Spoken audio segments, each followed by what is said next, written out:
نے بعد میں نبی ہونے کا دعویٰ کر دیا۔ ایک تو ان میں سے جو مسلمہ کذاب تھا، اس نے حضور صلی اللہ علیہ وسلم کی زندگی کے آخری دور میں ان کی زندگی میں ہی نبوت کا دعویٰ کیا تھا۔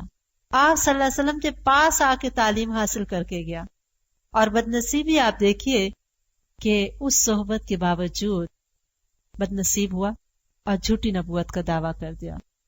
کچھ آیات اور کچھ نمازیں اپنی بنا کے اس نے دعویٰ کیا کہ میں نبی ہوں، اور بہت جلدی اس کے بہت سے فالوورز بھی ہو گئے۔ آپ صلی اللہ علیہ وسلم کو بھی اسے خط لکھا تھا کہ آدھی آدھی ریاست بانٹ لیتے ہیں۔ آپ صلی اللہ علیہ وسلم نے جواب دیا تھا کہ اللہ کی زمین ہے، جسے چاہے وارث بنا دے۔ آپ صلی اللہ علیہ وسلم کے انتقال کے بعد اس کو اور موقع ملا، اور اس نے اپنے فالوورز کو اسٹرانگ کیا اور پوری ایک آرمی بنا لی۔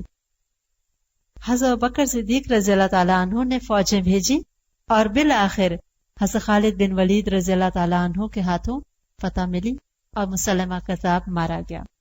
مسلمہ کذاب کے علاوہ اور بھی لوگ تھے جنہوں نے نبوت کا دعویٰ کیا، ان میں طلیحہ اسدی اور مزید لوگ تھے۔ اہم بات یہ ہے کہ عورتیں زندگی کے ہر شعبے میں مردوں کے شانہ بشانہ رہی ہیں، اور اس شعبے میں بھی عورتیں پیچھے نہیں رہیں۔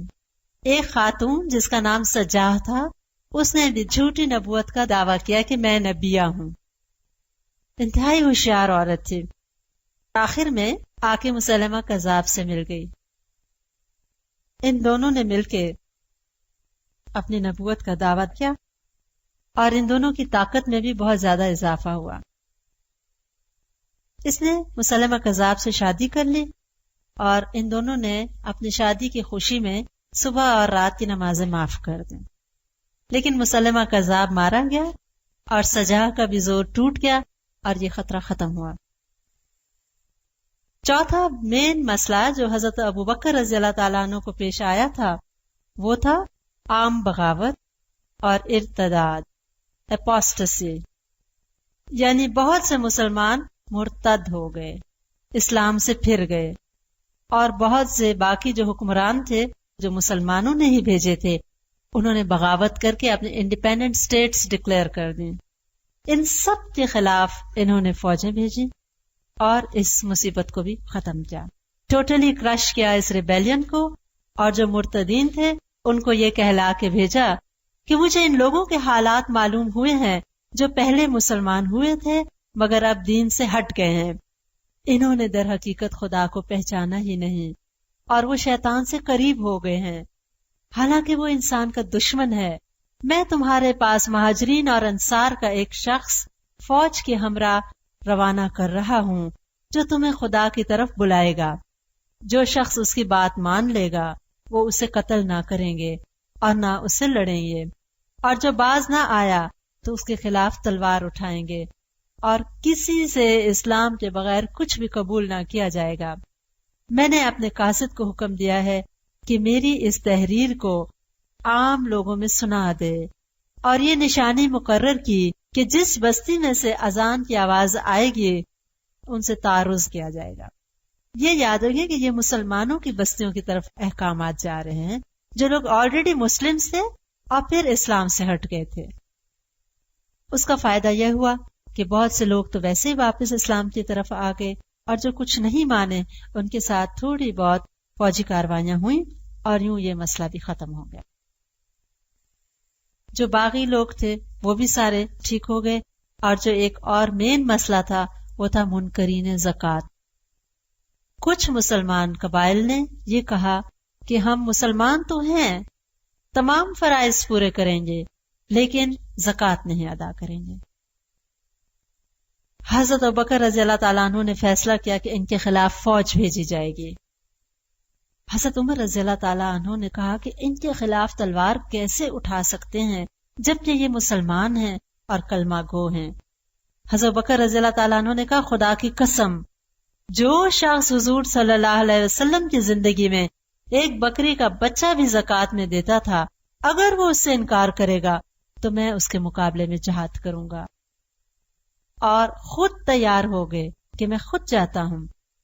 لہٰذا ان فوجی کاروائیوں کے بعد یہ فتنہ بھی ختم ہو گیا، کیونکہ آپ سب جانتے ہیں کہ زکوٰۃ ایک اہم رکن ہے، ہمارے دین اور ایمان کا حصہ ہے، اور اگر ایک رکن سے بھی ہم اوپنلی انکار کرتے ہیں تو ہم اسلام کو پھر پوری طرح قبول ہی نہیں کرے.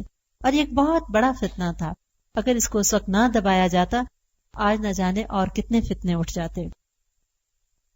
آپ ان کی ہمت دیکھیے، ادھر یہ اندرونی مسائل ہیں اور اس کے ساتھ ساتھ بیرونی فتوحات کا دروازہ کھول دیا.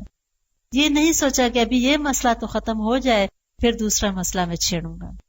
At the same time Iraq اور شام کی طرف اپنی فوجیں روانہ کر دیں اور بڑی مشہور جنگیں ہوئیں جن میں بہت سے مشہور جرنیل ہیں. سب سے بڑا اور عظیم کارنامہ ان کے دور خلافت کا تدوین قرآن ہے، دا کمپائلیشن آف قرآن. یہ یاد رکھنا چاہیے ہمیں کہ قرآن پورا کا پورا حضور صلی اللہ علیہ وسلم پہ نازل ہو چکا تھا. کس سورت کو کہاں لکھنا تھا، کس آیت کو کہاں لکھنا تھا، یہ سب حضور صلی اللہ علیہ وسلم نے وحی کے مطابق تمام چیزیں لکھوائی ہوئی تھیں. صرف بات یہ تھی کہ قرآن ایک بک فارم میں نہیں تھا، اسکیٹرڈ تھا، کہیں پتھروں پہ تھا، کہیں درخت کے تنے کی چھال پہ تھا، کہیں لیدر پہ، مختلف چیزوں پہ، اونٹ کی ہڈیوں پہ لکھا گیا تھا. جو جنگ یمامہ ہوئی تھی حضرت بکر رضی اللہ تعالیٰ عنہ کے دور میں، جو مسلمہ کذاب کے خلاف ہوئی تھی، اس میں بہت سے حفاظ جو صحابی تھے شہید ہو گئے. حضرت عمر رضی اللہ تعالیٰ عنہ گھبرائے ہوئے آئے اور انہوں نے حضرت بکر رضی اللہ تعالیٰ عنہ کو مشورہ دیا کہ اگر اسی طرح حافظ شہید ہوتے رہے تو مجھے خطرہ ہے کہ کہیں قرآن مٹ نہ جائے، آپ اس کو اکٹھا کر لیجئے. ابو بکر صدیق رضی اللہ تعالیٰ عنہ نے اللہ سے بہت دعا کی اور بالآخر ان کا دل اس بات پہ مطمئن ہو گیا کہ ہاں یہ کام کر لینا چاہیے. لہٰذا انہوں نے مختلف صحابہ کرام کو بلایا، وہ جو کاتبین وحی تھے ان کو بھی، اور بہت سے مشوروں کے ساتھ اور نہایت کیئرفلی قرآن کی ہر آیت پہ کم سے کم 2 گواہ بلائے جاتے. وہ گواہی دیتے کہ ہاں یہ یہاں ہے، یہی حضور صلی اللہ علیہ وسلم نے لکھوائی ہے. اس کے بعد یہ پورا مصحف یا ایک بک تیار ہوئی اور پھر وہ ایک مین ماسٹر کاپی بن گئی قرآن پاک کی، اور قرآن پاک بک فارم میں محفوظ کر لیا گیا. خلیفہ ہیں، کہیں فوج بھیج رہے ہیں، کہیں فتوحات ہو رہے ہیں، کہیں شام اور عراق کے اس وقت کی سپر پاورز کے ساتھ ٹکر لے رہے ہیں، لیکن اندر اپنا کیا حال تھا کہ جب خلیفہ بنے تو ہمسایوں کی کوئی بچیاں تھیں جن کی بکری کا دودھ دوہا کرتے تھے. اس بچی نے کہا آپ تو خلیفہ بن گئے ہیں، اب ہماری بکری کا دودھ کون دوہے گا؟ انہوں نے کہا خلافت مجھ کو مخلوق کی خدمت سے کبھی نہیں روک سکتی. خلیفہ وقت امیر المومنین ان بچیوں کی بکری کا دودھ دوہا کرتے تھے اور رعایا کی خبرگیری کرا کرتے تھے، اور خشیت کا یہ عالم تھا کہ جب قرآن پاک پڑھتے تو روتے روتے ہچکی بن جاتی تھی. ایک صحابی کہتے ہیں کہ میں ان کے ساتھ تھا اور کہیں سامنے باغ تھا، چڑیاں تھیں، چڑیوں کو دیکھ کے کہنے لگے اے چڑیو تم کتنی خوش نصیب ہو، چرتی ہو، چگتی ہو، سیر کرتی ہو اور آخرت کے حساب سے بھی بے نیاز ہو. اور روتے اور کہتے کاش میں درخت ہوتا، کاش میں پرندہ ہوتا کہ میرا حساب نہ لیا جاتا. آخری وقت میں سخت بیمار ہوئے. اپنی بیٹی حضرت عائشہ رضی اللہ تعالی عنہا کو بلا کے کہا آج کون سا دن ہے؟ انہوں نے کہا دوشنبہ. کہنے لگے حضور صلی اللہ علیہ وسلم کس دن فوت ہوئے تھے؟ آپ دیکھیں آخری وقت میں بھی دوست کی یاد. انہوں نے کہا دوشنبہ. خواہش کا اظہار کیا کہ اللہ مجھے اسی دن موت دے دے. اس کے بعد ان سے کہا کہ دیکھو میرے جسم پہ جو چادریں ہیں انہی کو دھو کے مجھے کفن دے دینا. حضرت عائشہ رضی اللہ تعالیٰ عنہا رو پڑی، کہنے لگی ابا جان کیا ہم اب ایسے ہیں کہ آپ کو نیا کفن بھی نہیں دے سکتے؟ کہنے لگے نہیں، نئے کپڑے کا حقدار تو زندہ انسان ہے، مردہ کے جسم کے لیے تو خون اور پیپ ہے، میرے لیے پرانا ہی کپڑا ٹھیک ہے. اسلام سے پہلے 40,000 اشرفیاں پرسنل ان کی ریزرو فنڈ تھی، اور جس وقت فوت ہونے لگے حضرت عمر رضی اللہ تعالیٰ عنہ کو دوسرا خلیفہ نامزد کیا تو کہنے لگے دیکھو میرے سرمایے میں سے کیا کیا کچھ ہے. بتایا گیا کہ غلام، ایک لونڈی، ایک یا دو اونٹ اور شاید ایک چادر تھی. کہنے لگے جیسے میں مروں یہ بیت المال سے مجھے ملا ہوا ہے، یہ دوسرے خلیفہ کا حق ہے، یہ ان کو پہنچا دینا. حضرت عمر رضی اللہ تعالیٰ عنہ کے پاس جب وہ چیزیں پہنچائی گئیں تو وہ رو پڑے اور کہنے لگے اے ابو بکر، اللہ آپ پہ رحم کرے، آپ کے زہد کا یہ عالم، اتنے بڑے خلیفہ اور بس یہ چھوڑ کے جا رہے ہیں. بالآخر خلیفہ وقت امیر المومنین ابو بکر رضی اللہ تعالیٰ عنہ کا انتقال ہوا. ان کی وفات سے پہلے چند صحابہ نے آ کے کہا کہ آپ حضرت عمر رضی اللہ تعالیٰ عنہ کو خلیفہ مقرر کر رہے ہیں، حالانکہ آپ ان کی مزاج کی سختی سے خوب واقف ہیں، آپ جانتے ہیں کہ وہ مزاج کے تیز ہیں، آپ اللہ کو کیا جواب دیں گے؟ کہنے لگے میں اللہ سے کہوں گا اے اللہ، میں نے اس بندے کو خلیفہ نامزد کیا جو اس وقت تیرے بندوں میں سب سے بہترین تھا.